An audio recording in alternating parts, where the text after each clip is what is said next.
merely the letter saying so. Now that this letter has been issued, the Ethics Committee wrote, this matter is closed. The Senate Ethics Committee, McGehee says, is even more problematic, with the vast majority of 677 allegations over the past decade dismissed and only 5 letters of admonition.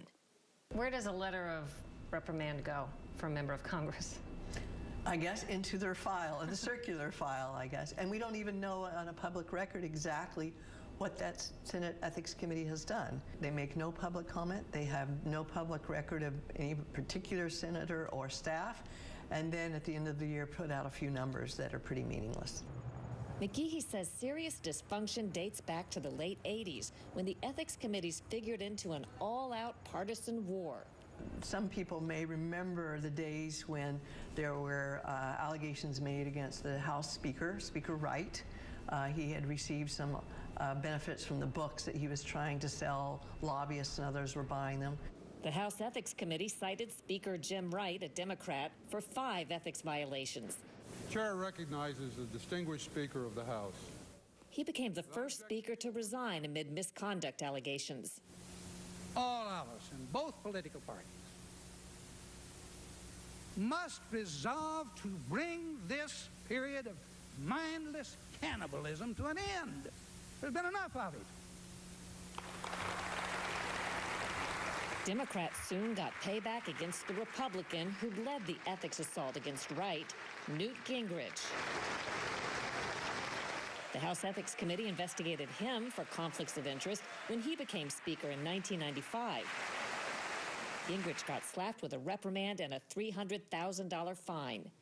Meantime, over in the Senate, the Ethics Committee found 5 U.S. senators guilty of lapses ranging from poor judgment to improper interference with an investigation in the Keating 5 savings and loan scandal. McGehee says there was a ceasefire when both sides decided they were getting hurt. People referred to for a long time as an ethics truce, in which neither party would file an ethics complaint against the other because they're afraid if they did one, then the other side would do one, and so they just had a truce. During that truce, a flurry of public scandals focused attention on Congress's ethics challenges. Republican leader Tom DeLay, nicknamed the Hammer for his tough party tactics, was caught up in various conflicts of interest. But DeLay's conflicts netted nothing stronger from the House Ethics Committee than a letter stating, "It is clearly necessary for you to temper your future actions." From the ethics viewpoint, really, the hammer never came down on the hammer. There were bribery scandals involving Congressman James Traficant, Duke Cunningham, and William Jefferson, all of whom went to prison, and Congressman Mark Foley, who allegedly sent sexually explicit messages to teenage boys, current and former congressional pages. Amid the public outrage over Congress behaving badly, the House created a new Office of Congressional Ethics in 2008 to investigate complaints. Notably, it doesn't have the power to punish. It can only refer cases to the House Ethics Committee, where fellow members of Congress decide their colleagues' fate. They did not give the Office of Congressional Ethics subpoena power. It's very hard for any investigative body to do a very good job when they have no subpoena power. What's happened now, 10 years later, is because they don't have subpoena power, the K Street lawyers who are now representing members and staff, they're telling their clients, don't cooperate. During its 10 years, the House Office of Congressional Ethics has received 182 complaints. Most were dismissed. Only a relative handful resulted in any discipline, which McGehee says amounted to a slap on the wrist. How does that impact what we're looking at today when people hear members of Congress are being accused of improprieties, but the ethics committees, whatever they are, will take care of this? Well, it's interesting when the Ethics Committee feels like it's politically convenient, all of a sudden they can want to take on a case. Some of your folks may recall Senator Vitter had been involved in a prostitution ring. The Senate Ethics Committee had said, well, first, none of this occurred while he was a senator, so we have no jurisdiction. Now comes Senator Franken. They want him to investigate something that happened before Senator Franken was a senator. So suddenly, they say, okay, we'll take the case. Where they precisely had refused to take a case before that on exactly the same kinds of issues. What do you conclude from that? What I conclude from this is that the Senate Ethics Committee is a place where you go when you have a political hot potato and you don't know what else to do with it. And that's not a Republican or a Democratic issue. The Senate Ethics Committee is the perfect place to let it go and cool off. I will be resigning as McGehee says only public pressure can change the dynamic that's long dominated the system Congress set up to police itself. There's a tendency to want to go for the slap on the wrist, to let something that's very heated and radioactive at the moment, refer it to the Ethics Committee and then let it cool down and maybe even be forgotten. And so it is kind of this dead letter office in many cases, where they're more interested in protecting each other than they are in ensuring high ethical standards. And in the You Can't Make This Up department, this week a top congressional ethics official who oversees investigations into the misconduct of lawmakers was charged in a federal lawsuit with verbally abusing and physically assaulting women. Omar Ashmawi denies the charges that stemmed from a bar brawl in Pennsylvania in 2015. Ahead on Full Measure, it's one of the world's oldest and most divisive cities. Scott Thuman reports from Jerusalem on the history of the Holy City and why moving the U.S. Embassy is causing such a stir. Vice President Pence heads to Israel soon. That after President Trump's decision to move the U.S. Embassy from Tel Aviv to the capital, Jerusalem, a city long divided by religion, politics, and history. Our Scott Thuman is in Jerusalem.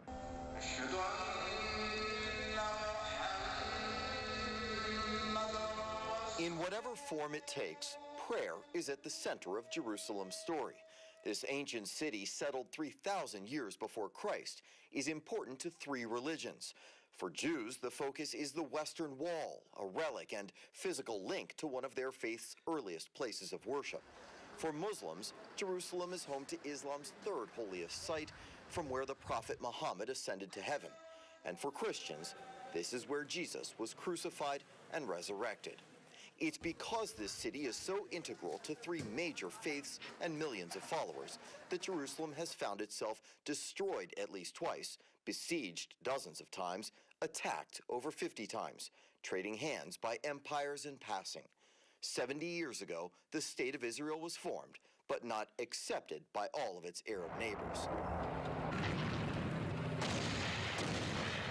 In 1967, Israel fought Egypt, Jordan, and Syria in the Six-Day War, gaining territory and effective control of Jerusalem.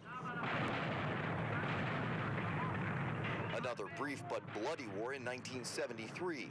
Arab states fought back. Though Israel prevailed, its leaders came away understanding they might not continue winning wars against surrounding Arab states. 5 years later, with America playing the role of mediator, an historic agreement. The Camp David Accords framed Israel as most of us know it, with a process to recognize the rights of Palestinians within 5 years. The Palestinian issue is still part of the problem with Jerusalem, and to a degree, where the Middle East peace issue still lies. In September of 2000, Ariel Sharon, a famous Israeli military leader and eventual prime minister, made a visit to the Temple Mount that inflamed the Palestinians and began rioting and an ongoing uprising that lasted over 4 years and killed thousands. It was called the Second Intifada. Now, some believe President Trump's decision to move the U.S. Embassy to Jerusalem might trigger the third. Palestinian leaders called for 3 days of rage. While there were demonstrations and minor violence, so far mostly words, not war. Zippy Livni is a member of the Israeli parliament and former foreign minister. We've seen some relatively tense times over the last few days, ever since the president's announcement. How do you see this playing out? You know that basically, as an Israeli and a Jew, I was more than pleased. I understand that in Israel it created joy and gratitude. On the other side, you can see some frustration. But I do believe that the future would be defined not by the statement or the declaration, but the decisions that the leaders need to make right now. And I hope that the agenda would not be hijacked or taken by the extremists in the region and the religious, ideological, Islamist groups in the region. That then leads right into the question of people who claim that perhaps this may spark the third intifada. The president's decision may do that. Is that possible? It's possible, but I hope not. And this is why I also said that I say that this is the role of leaders, because I believe that statesmen coming from Israel and also from the Palestinian side are very important. And the president made it clear in the declaration that what he's doing is basically describing the realities. And he said in his speech, and this is a very important message, saying that this declaration doesn't prejudice a future final status agreement, that it's not about the borders between Israel and the future Palestinian state, or the boundaries of Jerusalem, or the sovereignty of Israel in Jerusalem. And this is the message that we should put a spotlight on today, saying, okay, yes, we have this declaration. Jerusalem is the capital of Israel for many years now, since 1949, and yet let's negotiate. But that's what we're hearing from some on the Palestinian side. They say, in fact, this damages peace negotiations. It's their decision. The declaration itself shouldn't and doesn't damage peace negotiations. As long as the Palestinians, instead of focusing on the declaration, would focus on how to relaunch peace negotiations. And there is no excuse for terror, there is no excuse for violence. Livni admits almost none of this is sitting well with the Arab and Muslim populations, and as a result, we have seen some rocket fire over the last few days. So in the coming weeks, we'll take a closer look at this issue from the Palestinian side as well. In Jerusalem, I'm Scott Thuman for Full Measure. And coming up on Full Measure, one very simple fix to an immigration issue. What is it, and why can't Congress pass it? That's next. A bill calling for American businesses to check the immigration status of all employees is moving through Congress. It's called E-Verify, and Congressman Lamar Smith, who's on committees that oversee immigration issues, explains how it would work. E-Verify system where we check the status of individuals, whether they're eligible to work in the United States or not, by simply checking their Social Security number to see if it's legitimate. And it's virtually free, it's easy, it's simple, it's 99% effective, probably the most effective of any government program we could possibly have. And it saves jobs for American citizens and for legal immigrants who are entitled to work in this country. So we think it's a good system and very much needed. E-Verify is already available. What's the difference between employers being able to use the system now and what the bill calls for? Well, right now, about a third of all the workforce is under E-Verify, and it's a voluntary program today. 1,500 employers voluntarily sign up for it new every single week. The bill simply requires all employers to use E-Verify. This idea has been attempted before. It has. How have you overcome the objections, if you have, to people who say they don't want their current illegal employees flagged by implementing the E-Verify system? This bill does not apply to current employees. It only applies to individuals who are new hires, who are applying for jobs in the future. So it's not going to impact the current workforce. In the big picture, why do you think this is important to do? This is important for two reasons. If we have an E-Verify program, it's going to turn down the attraction of the jobs magnet. And if illegal immigrants know they can't get a job in the United States, then they're going to be less likely to come into the United States. So it's going to reduce illegal immigration. The other half is that it's going to save these jobs for unemployed and underemployed American citizens. Right now, a lot of those jobs, illegal immigrants hold something like 6 to 7 million jobs in the country today.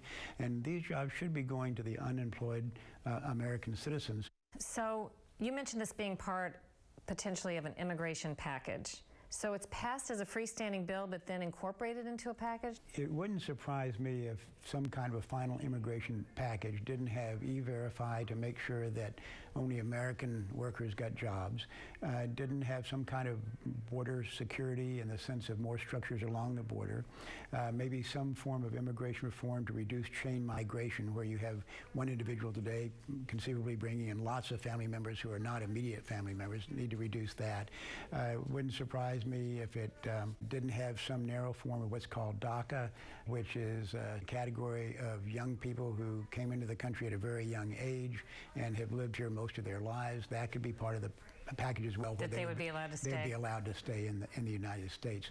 So it's 4 or 5, I think, components of a larger, broader immigration package, and wouldn't surprise me if we don't see that before the end of the year. The president would like to see it by December. And no offense, but as an outsider watching Congress try to get some things done, it seems like a lot hasn't gotten past even that which there was thought to be broad party support for. So what odds do you place on an immigration package? You're right, Congress needs to produce. We need to show we can govern. I think Congress will come back for health care reform. Tax reform is coming up. I think that the House will pass tax reform by the end of the year, and I think the House will pass immigration reform by the end of the year. I cannot speak for it, nor do I take any responsibility for what the Senate does, and that's sometimes the problem.